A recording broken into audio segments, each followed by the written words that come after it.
Transisi dari 2025 ke 2026 itu memang transisi yang wah ya.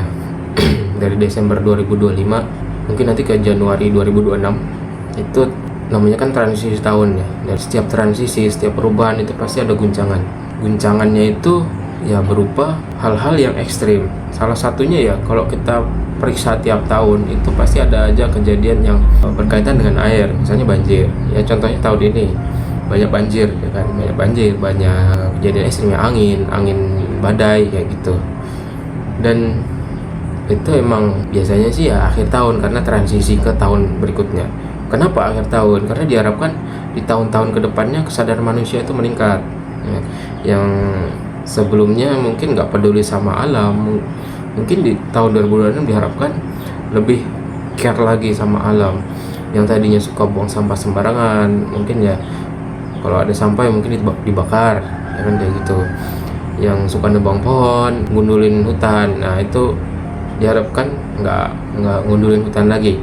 Itu kalau kita lihat dari sisi transisi tahun ke tahun ya.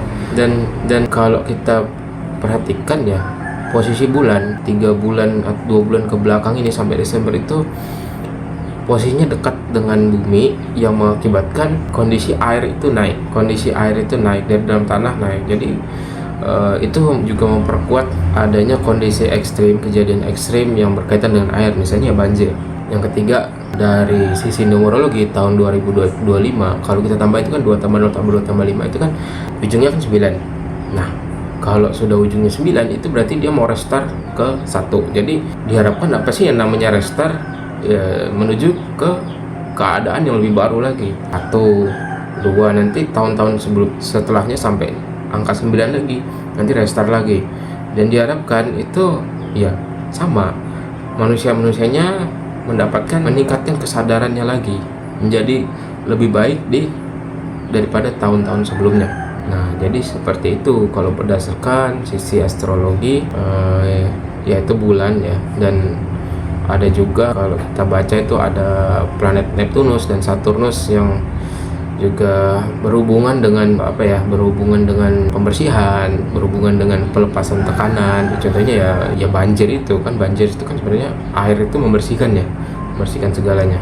Dari sisi numerologi ya itu tadi tahun 9. Kalau kita lihat vibrasi wilayahnya di Sumatera, kalau dari namanya di angka 4 sampai 7, kalau Aceh itu 1 sampai 7, Tapanuli itu vibrasinya 5, yang artinya perubahan mendadak ya.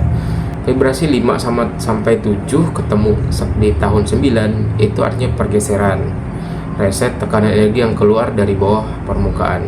Kalau kita cek itu sebenarnya bukan ramalan ya, ini cuma kita membaca vibrasi energi berdasarkan nama ya, kayak gitu. Jadi dari nama itu kita bisa membaca sesuatu energinya seperti apa. Jadi kayak gitu. Jadi jangan dibalik ya artinya ya. Terus dari sisi manusianya juga sendiri, kalau kalian perhatikan ya, ada yang namanya deforestasi ya. Dilihat di tahun ke tahun itu ternyata banyak penebangan liar ya, pengundulan hutan yang mengakibatkan ya udah itu. Kalau kalian lihat videonya juga banyak yang kayu-kayu itu ikut banjir, gelondongan kayu.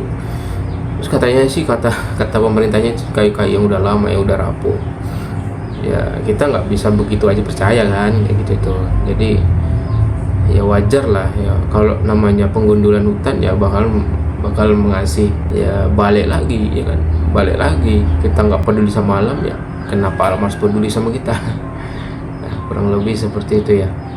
Jadi harapannya sih dengan kejadian-kejadian seperti ini kita bisa meningkatkan tingkat kesadaran kita menjadi lebih baik dari sebelumnya. Kurang lebihnya mohon maaf, semoga bisa dipahami. Assalamualaikum warahmatullahi wabarakatuh.